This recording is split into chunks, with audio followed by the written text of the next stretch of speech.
In today's video, I'm going to show you how to take vintage doilies and create doily ornaments.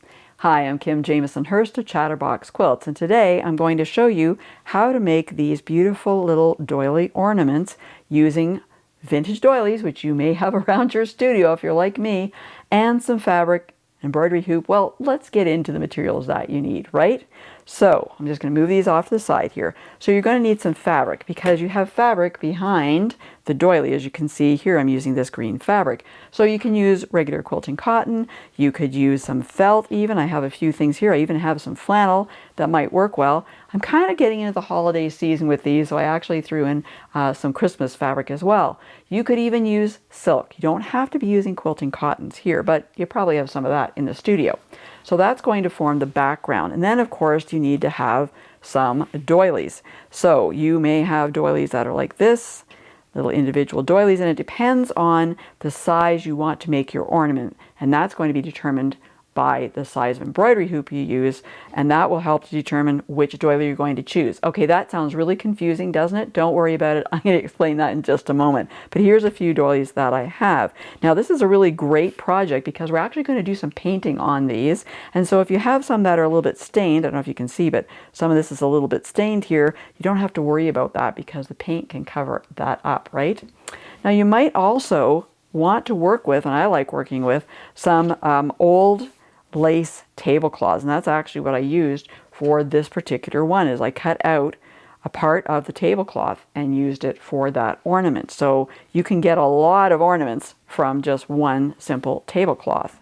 Now, I talked about the embroidery hoops, right? So I have a variety of embroidery hoops here, one of which isn't even round, it's like an oval.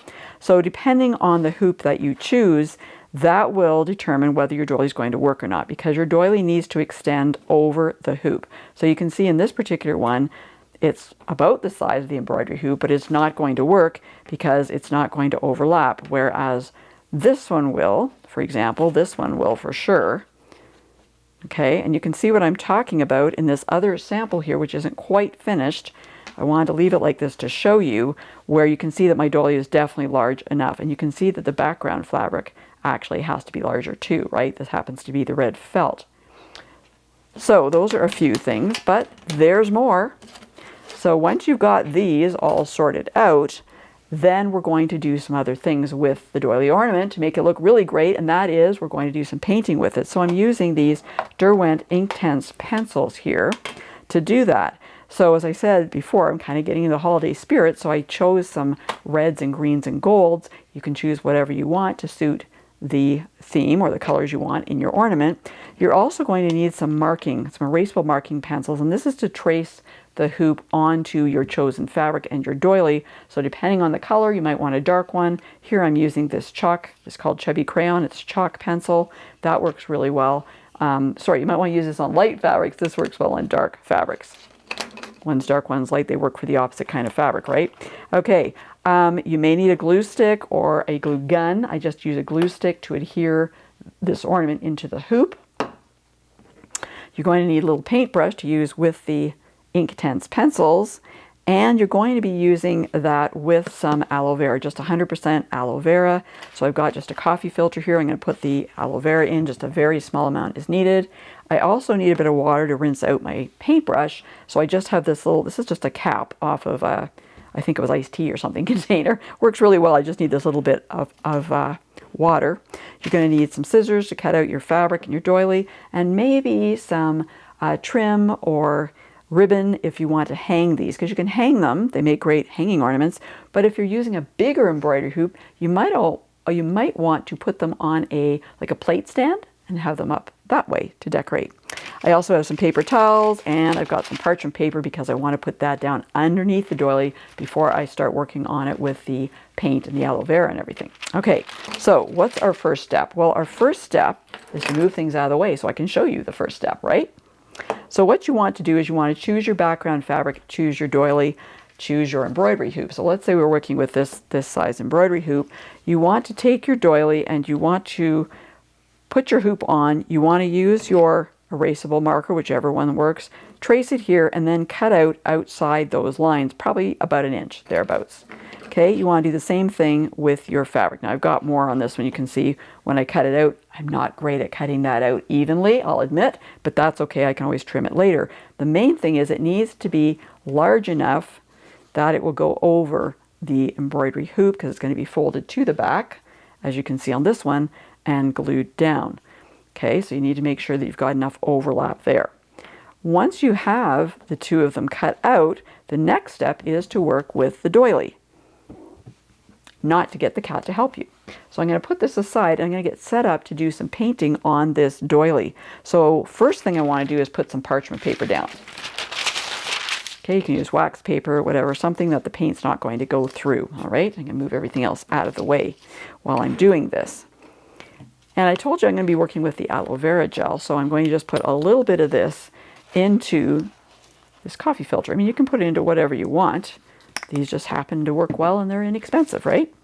So I've got that there. I've got my water I'm going to use to rinse out my paintbrush. This is just a dollar store paintbrush that I'm using.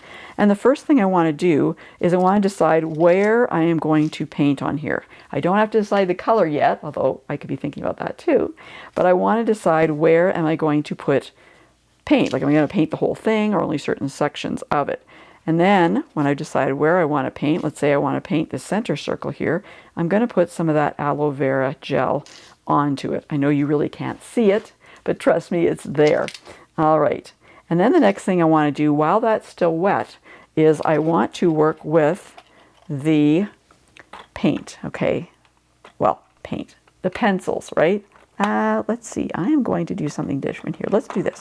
Let's go with some of the blue, and we're just going to go and take this and start painting. So the aloe vera is going to set this in place for me. It may bleed a little bit, but it doesn't usually bleed very much. But what it really does is bring out the color in this pencil. So that's why I like to use the aloe vera gel.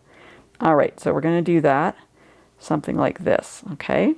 So I'm done with that. I can put that aside for now. And then where else do I want to do some painting? Because I need to apply my aloe vera gel there as well. So let's say we're going to go and do some areas here. Some of these little areas here. So I'm just going to go along. I'm not going to do the whole thing. I'll do some of it just to show you. But I would just put the aloe vera gel in there and put it down on my coffee filter again. And let's do some complementary colors. Let's go with some orange. So I'm just going to start going in there. I forget if I used some there. Yes, I did. Okay. And you can do that. Okay. Now the other thing you can do when you're painting this way is you can draw out some of the fabric, some of the color, I should say, if you want, with a little bit of more of the aloe vera, because it will move that just a little bit. Okay, so it'll make it lighter. I'm drawing it towards the center a bit more. So you can see what that's going to do, or I can have it, you know, come out if I want a bit more too. So you can color this however you want. Now I've got color now on my paintbrush, so I'm just going to dip it into the water there, get that off, and that's when my paper towel comes in handy, right? Because I want to get most of that water off there and move on if I want to continue doing more painting on my doily. Okay, so you can paint as much or as little as you want your doily. As I mentioned before, it's really handy if you have parts that are stained that you can color them with the Inktense pencils, and you'll never even know they were stained, right? So you would continue doing that. Once you're happy with your design, then it's time to start putting things together. And how you want to do that is you want to get out your piece of fabric. And by the way, you're going to want to let this dry, okay? Because we're filming here, I'm not going to wait for it to dry. I want to show you what to do next. But you would take your embroidery hoop and you're going to open it up. Now, if you're working with just regular 100% cotton here, it'll go in fairly easily. If you're working with thicker felt, and this felt I'm working with, I'll put a link up above and in the description below to this felt because it's gorgeous and nice and thick and everything. But what that means is that it's not so easy to get it into the embroidery hoop, all right? So you may have to work at that a little bit. Okay, but even the doily is a little bit bigger too, so you want to play with that a little bit. You can see I'm having a little bit of trouble here. I'm trying to open this up without actually, you know, opening the hoop all the way and losing my screw there. Okay, so you can put it down in there. Get that in there. It's being difficult. There we go. All right, so once you get it in to where you want it, and you want to be careful, and if you want this centered, you can see it's not quite centered here. If you want it centered, then you need to play around to make sure you get that centered just the way you want. You're going to screw this back in a little bit. You might have to do a bit of pressing here with your finger, with your palms there, to get that all in there. But anyway, you get the idea, right? You'll get it into the hoop. And then you want to take either a glue gun, or I just used a glue stick actually, glued the fabric down first, and then glued the doily down as well. Now, if you've got a lot of extra fabric here, like I do here, this is the time where you can do some trimming with your scissors before you start doing the gluing. So once you've got your doily ornament done, we'll bring this guy back so we can take a look at him. You may want to hang it, right? Like this is a fairly small one, I'd probably hang it. This one here, I might hang this one in the window or something. And by the way, I would trim off this extra part of the doily here before I glue it down. Or I may want to have that up on a plate stand, whatever I want to do with it. But this guy is small enough to hang. So at this point in time, I would grab some ribbon, trim, whatever you want to use to hang it. See how much do you want to use. Something like that's probably okay. And then I'm going to use my scissors, of course, and cut that approximately like that. And the nice thing about these embroidery hoops is they kind of have a pre-made area to put your hanging loop through, right? And I will just put that through. I will just give it a little bit of a knot there, like that. And then it's all ready to hang. So you can see what that would look like if you were hanging it, how pretty that would be.